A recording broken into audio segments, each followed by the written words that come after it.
cotidianamente, ahora no por este tema de la cuarentena, pero cotidianamente uno se cruza un montón de jóvenes, de no tan jóvenes, que han sido alumnos míos, y a veces me sorprendo porque los veo ya con sus hijos, con chicos grandes de 12, 13 años que me dicen, mire, mi hijo ya está en primer año, mire, qué grande, así que para mí es una satisfacción enorme, y no creo que eso no se deja.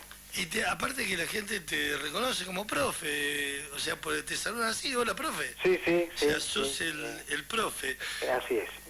Pero es un placer, realmente a mí por lo menos me enorgullece, por lo menos que alguien te salude, que se acuerde o que te diga algo, inclusive aquellos que dicen, me hizo sufrir profe, pero al final estuvo bueno, así que eso también es saludable. Vos sabés, profe, yo aclaro de que vos sos profe de ciencia política, ¿no? Uh-huh. ¿Es con ese, o sea, es ciencia política? Ciencia, sin ese, ciencia política. Ciencia política. No es plural. Y siempre, muchas veces, mi memoria recurre a cosas que he hablado con vos, uh-huh. Pero antes de entrar un poco en el tema, ¿no?, de todo esto que nos está pasando, me gustaría preguntarte cómo llevas la cuarentena, qué te pasa a vos como familia, ¿no? Uh-huh. Y bueno, la voy sobrellevando, siempre trato de buscar algo que hacer, me han pasado cosas y bueno, no pude participar del nacimiento de mi nieta por toda esta cuestión de la cuarentena, pero bueno, son cosas que nos ha deparado el destino, pero qué bien, fuerte, ¿no? Mi hijo más chico, que está varado acá, no pudo volver a la universidad, está todo parado, así que estamos los tres y bueno, sobrellevándola. Yo me entretengo haciendo cosas con chatarra, hago, ¿cómo es? Buscaba repuestos de autos viejos que tiran y hago cosas con chatarra, y por lo menos me paso el tiempo, leo, aprovecho a leer bastante, así que dentro de todo estoy bien. Lo que pasa es que llega un momento que del hartazgo uno necesita a veces encontrarse con alguien, charlar con alguien, compartir un café, pero bueno, creo que eso en algún momento se va a tener que abrir, no resiste un país 2 meses y medio de encierro, no lo resiste la gente psíquicamente, psicológicamente, no lo resiste la economía, por más que a veces uno sea duro y que diga no, pero no me importa la salud, sí que me importa la salud pública o nos importa la salud pública, pero también hay que entender que este virus nos ha puesto en un dilema, y si no nos morimos del coronavirus o no nos infectamos del coronavirus, más tarde o más temprano, económicamente no va a haber fuentes de trabajo, va a haber cada vez más desempleo, va a haber cada vez más miseria, y también va a provocar estragos en la población. Entonces, me parece que hay que buscar un punto de equilibrio en estas dos cuestiones. Ahora, no sé si alcanzaste a escuchar a Airad, al doctor Airad, cuando él planteaba su visión sobre el tema de la pandemia. ¿A vos te pasa esto de estar sobreinformado porque prendés la compu, te aparece pandemia, cambiás el canal, te aparece pandemia, haces zapping, te aparece pandemia, te vas a canales que no son de acá, si tenés DirecTV o Supercanal, te aparece pandemia? No, hay como un bombardeo de información, de esto de contar muertes. ¿Te genera esto que plantea Airad? ¿Lo escuchaste? Yo escuché un poquito al final, pero digamos, a mí me parece que toda esta sobreinformación, uno tiene que dosificar esto. Uno no puede estar todo el día mirando o escuchando o cuando investiga o se mete en la página de internet a ver qué pasa. Me parece que esta cuestión de uno tiene que enterarse qué es lo que pasa, cómo avanza, qué está generando en todo el mundo, pero tampoco puede estar pendiente, porque si no se transforma en algo obsesivo y que te termina haciendo mal. Me parece que hay que dosificar, así como en toda actividad humana uno tiene que, el estudiar mucho hace mal, el hacer mucha gimnasia hace mal, el comer mucho hace mal. Me parece que esta cuestión de informarse en demasía y de estar bombardeado permanentemente también nos está haciendo mal. Entonces, me parece que uno tiene que estar enterado, y por otro lado, me parece también que en algunas circunstancias se trata adrede de generar esta cuestión de permanentemente coronavirus y ocultar otras cuestiones que también pasan, porque el tema del dengue se habla poco y nada, por ejemplo, si hablamos de salud pública, no se habla tanto de otras enfermedades que también están causando problemas, no se habla de la desnutrición, que también causa enorme cantidad de problemas en la población,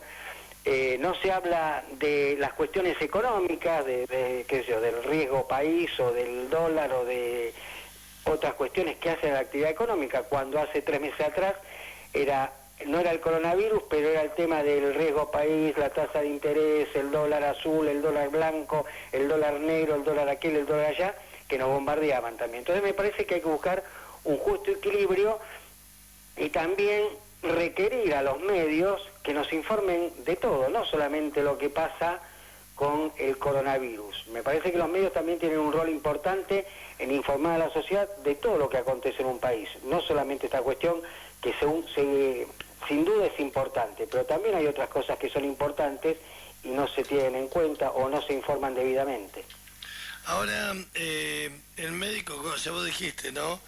No podés tener 2 meses a un país parado, pero nos muestran que la contracara de esto es contar muertos por centenares, y nos muestran, o sea, realidades de otros países. Yo lo planteo desde el primer día, ¿no? Cuando te obligan a quedarte en casa para protegerte del virus, y tomo un poco las palabras de un alcalde de Ecuador, donde decía: afuera está el virus y adentro está el hambre. Si no salgo a producir, no puedo comer. Exacto. Ayer hablé con un hombre, un jornalero, lo puedo nombrar porque total no, Hugo se llama, ¿no? Y me hizo un trabajito ahí en casa, le pago, y le pregunté si estaba inscripto en el IFE, y me dice: no, él no maneja eso. Claro. Y le digo: pero ¿cómo haces por todos estos días quedarte en casa? Le digo: yo ahora te llamé porque realmente ameritaba, no podía postergar esto y no lo podía hacer yo. Y me dice: y no, dice, y bueno, es como que... Y le digo: ¿pero tenés jubilación? No. ¿Cobrás algún plan? No. Claro. Digo: ¿pero no te da un bolsón de comida a la municipalidad? Me dice: no, no quiero pedir. Claro. Y le digo: pero la ayuda del gobierno, nadie no. Y le digo: pero ¿cómo haces, Hugo? Y se encoge de hombros y me dice: y bueno, no. Y le digo: pero ¿tenés vergüenza? Sí. Tiene vergüenza de pedir. Yo diría que más de vergüenza tiene dignidad. Entonces, cuando una persona tiene dignidad, una persona ha laburado, ha trabajado y se encuentra frente a esto, y ve por otro lado que hay otro montón de gente que se aprovecha de las circunstancias de estar desocupado porque esto no es nuevo, esto ya lleva muchos años, de un grupo de gente que se aprovecha del Estado, y que los políticos, los malos políticos, se aprovechan también de esta situación, crean una red clientelar donde es mucho más fácil pedir continuamente, salir a la calle, tipos de 20, 22 años que pueden agarrar una pala y sin embargo quieren seguir viviendo de la dádiva del Estado porque les es más conveniente o porque ganan más. Yo he visto, mira, el año pasado viajé a Buenos Aires y veía a la salida de los supermercados gente joven, estoy hablando de gente que tenía 23, 24 años, parejitas con chicos en algunos casos, pidiendo.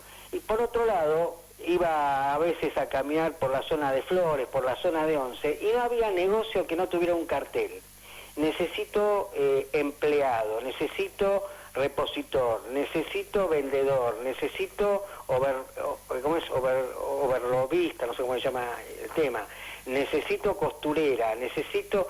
¿Y cómo puede ser que uno ve por un lado esta cuestión de tipos que están pidiendo y por otro lado negocio por medio, y no te quiero mentir, pidiendo, solicitando gente para trabajar? Entonces, lamentablemente, por culpa de una clase política nefasta, hemos generado una cuestión de gente que no se interesa por el trabajo porque es más cómodo estar en la casa, cobrar un plan, cobrar esto o aquello y no salir a trabajar. Y quizás Hugo tiene esa dignidad porque se lo han enseñado, porque lo han formado de esa manera y quiere seguir trabajando. Y el Estado ahí tiene que socorrer a esas personas. Pero está el otro extremo donde poco le importa trabajar o no se esfuerza en superarse. Y eso es lo que está generando grandes problemas. Inclusive, fíjate, nos tuvimos que dar cuenta a través de una pandemia de los problemas estructurales que tiene el conurbano, de los problemas estructurales que tiene el sistema carcelario argentino. Eso es porque directamente se ha hecho invisible, porque muchos políticos lo han querido hacer invisible, la problemática que existe en el conurbano y en el sistema carcelario. Mientras no pasaba nada, estaba todo bien. Para la gente era todo invisible y no pasaba nada. Cuando se desata una catástrofe como esta, un desastre como este, nos empezamos a acordar que el conurbano tiene problemas de agua, que tiene problemas de cloacas, que hay un déficit estructural en cuanto a cuestiones sanitarias, porque tener una cloaca, tener agua corriente es una cuestión sanitaria, es una cuestión de vital importancia. O sea, que nos tuvimos que dar cuenta de una pandemia para ver que el conurbano está en esa situación, o la Villa 31, o en otras provincias del país. Entonces, me parece que la clase política ha trabajado para tratar de hacer invisible esta situación. Y nos damos cuenta que aparece esto en una pandemia, cuando realmente estuvo. Es como que estuvimos durante 30, 40, 50 años escondiendo la mugre abajo de la alfombra y después nos damos cuenta cuál es la realidad. Siempre hubo como una negación de los políticos de ver esa realidad. Y mucha gente, muchos de nosotros, también somos responsables de esta situación, porque no lo quisimos ver, o como nos tocaba de lejos, o porque lo veíamos por televisión en algún momento, o porque no nos importaba, nos convertimos en espectadores y no en actores que traten de modificar esa situación. Vos sabés que recién hablando con este médico, con el doctor Airad, nos hablaba de la alta peligrosidad del gas cloro, que fue utilizado en la guerra como un arma química letal, como un arma química. Y acá nosotros, yo me acuerdo con Martín Chávez, pero gastamos saliva, gastamos mucha saliva, mucho aire, mucho tiempo de aire, contándole a la gente que trasladaron un tubo de gas cloro desde la planta hasta allá, hasta donde está piscicultura, que ahí después tuvieron una desgracia, ¿no? Un desastre, y lo tuvieron que tirar al tubo. Y decíamos, ¿cómo puede ser que a la gente no le importó, no le interesó? Entonces pasa, profe, de que muchas veces los medios te contamos lo que está pasando, pero la gente escucha lo que quiere. Exacto. Y no lo que realmente le podemos estar diciendo. Y ahora acá me pasa esto, ¿no? Yo te cuento, la estadística nos dice que en lo que va del año murieron 591.824 personas, más de 500.000 de personas, por el VIH, por el HIV, perdón, por el SIDA. Y mató más gente que la pandemia. Claro. Si vos te fijas en nuestro país, las estadísticas que hay de salud, se muere mucha más gente de gripe, de accidentes cerebrovasculares que del tema de la pandemia.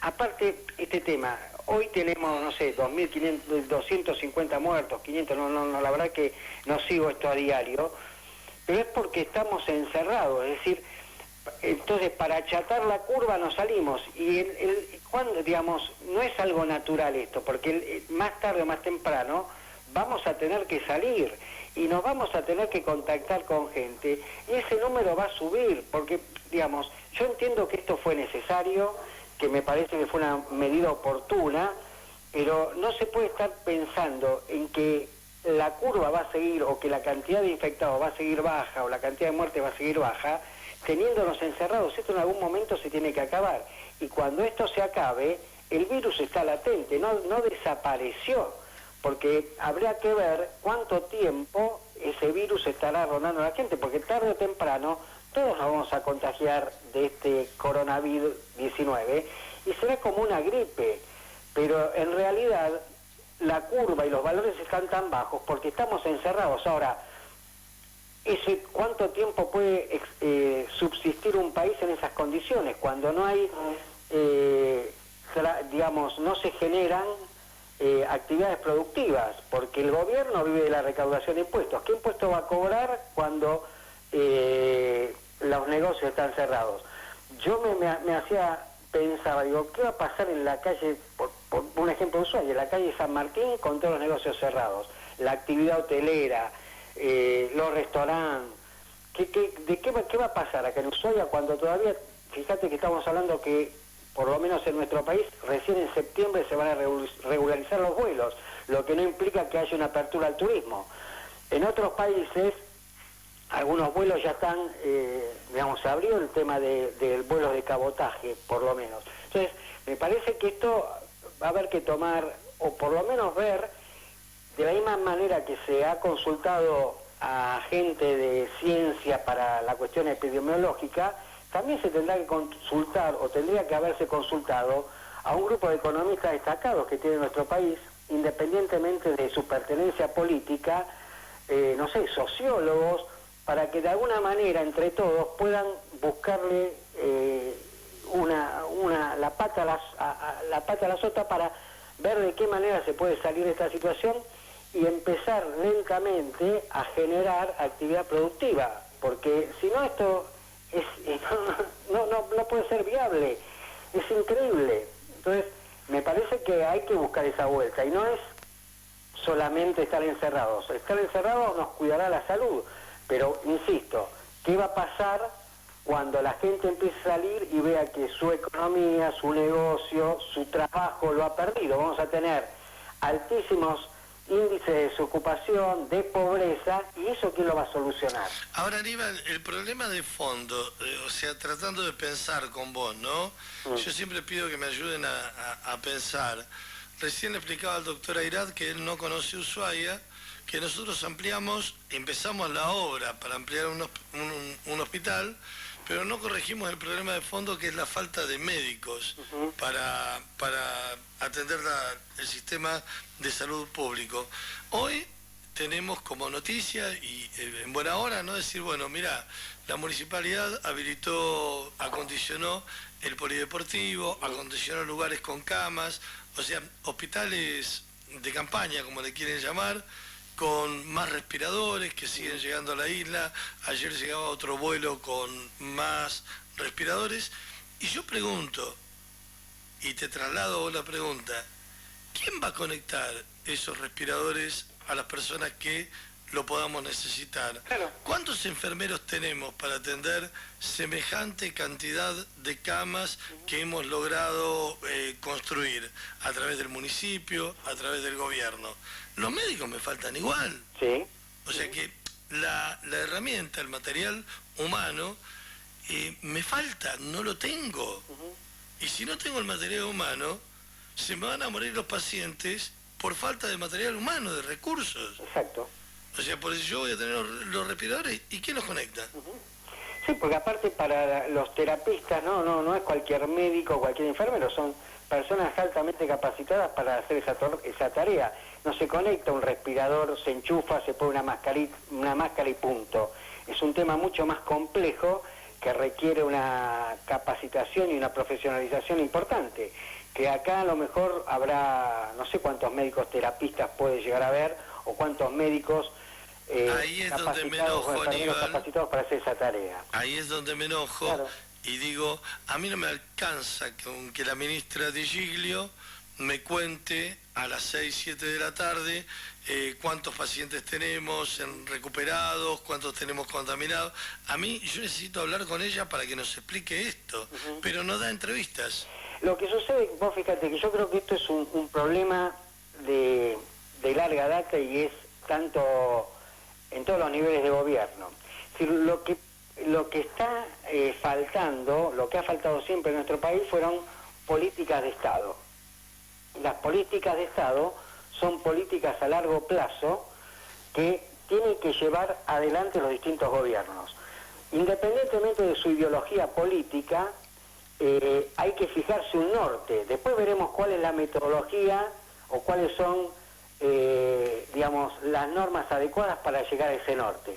Acá siempre fueron temas coyunturales, porque esto de abrir hospitales por todos lados es un tema coyuntural, cuando la salud pública tendría que haber sido una política de Estado que trasciende a los gobiernos y haber pensado la cantidad de hospitales que tenemos que tener, la cantidad de camas que tenemos que tener y la cantidad de profesionales que tenemos que tener en función de la población. Lo mismo no pasa en Ushuaia. Se promulga una ley como la 19640, que seguramente aquellos que la promulgaron pensaron en poblar la provincia, pero se olvidaron de crear las redes de infraestructura necesarias para albergar tanta cantidad de gente, y hoy tenemos los problemas que tenemos. Y así es a nivel nacional, y es en tres cuestiones que son centrales, es decir, la cuestión de la seguridad, la cuestión de la salud y la cuestión de la educación. No existen políticas de Estado. Vos fíjate que en los últimos 30 años, ¿cuántas veces cambiamos el sistema educativo copiando uno u otro y ninguno dio resultado? La educación argentina va en decadencia, en lugar de ir mejorando día a día, va empeorando día a día. El sistema sanitario, nos tuvimos que dar cuenta de una pandemia que estamos en déficit con camas.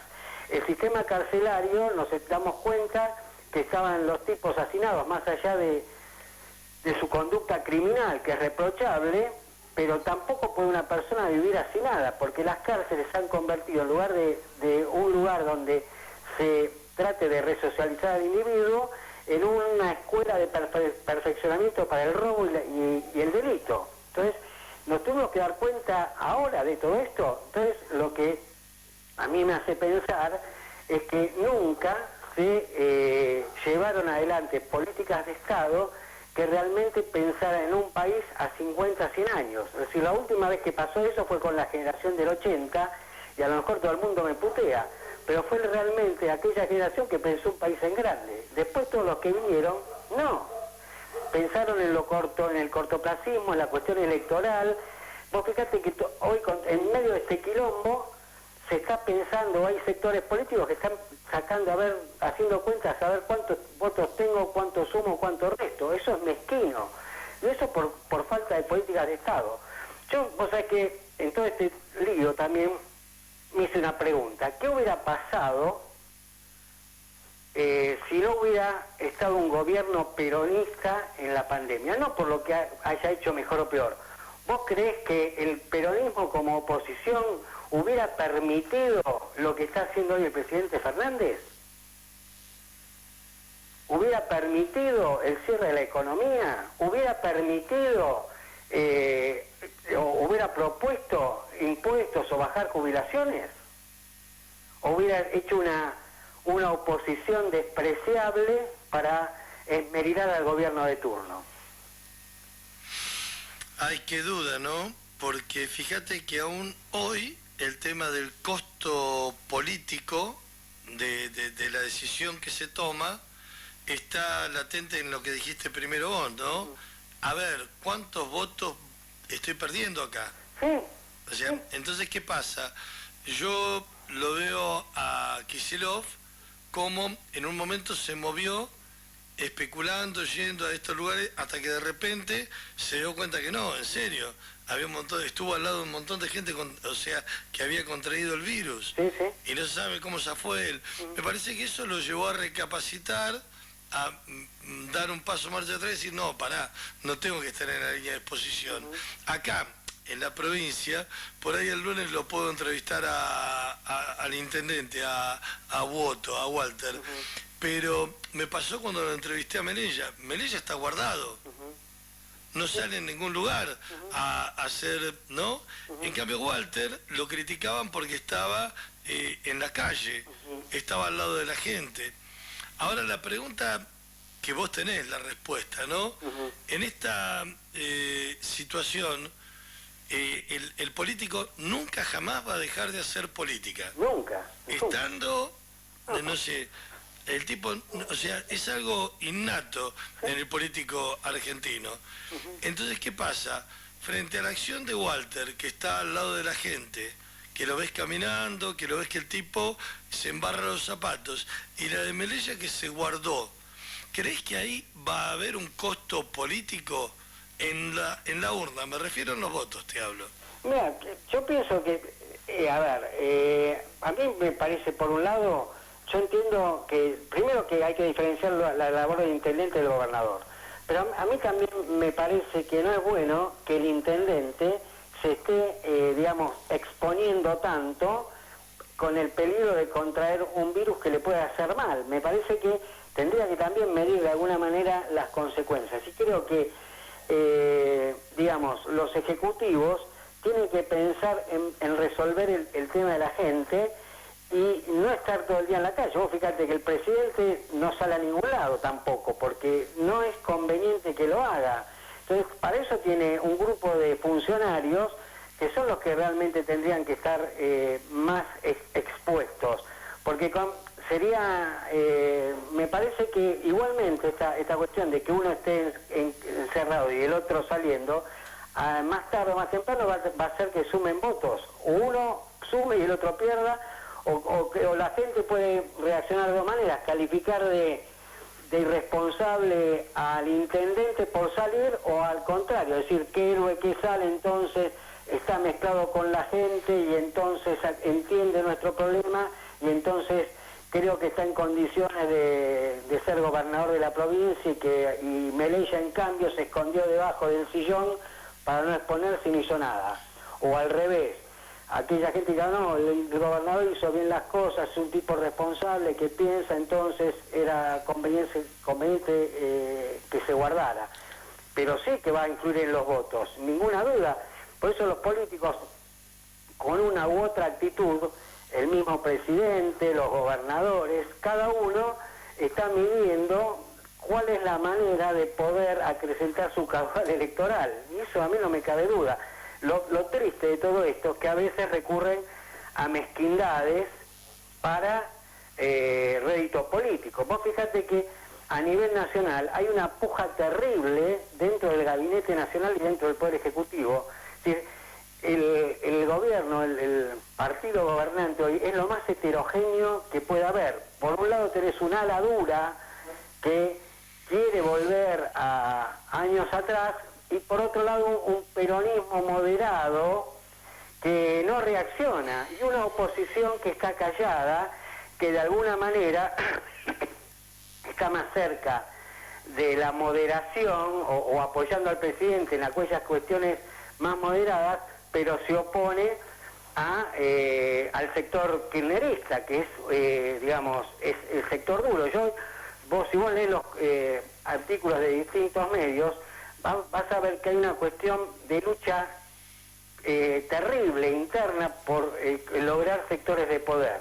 Si no es un gobierno, para mí, que sea homogéneo, lo ves en las estructuras ministeriales, lo ves en el reparto de cargos, y cómo ese reparto de cargos hace que en algún momento se transformen en rédito político por estar dominando territorio. Si vos crees que el cristinismo, kirchnerismo, como lo quieras llamar, se quedó con el PAMI, con el ANSES, con la FIC, con el tema de YPF y con algunos sectores de justicia para no tener un rédito político, es decir, el que domina el ANSES domina el territorio. Es así, porque es la caja y ayuda y está.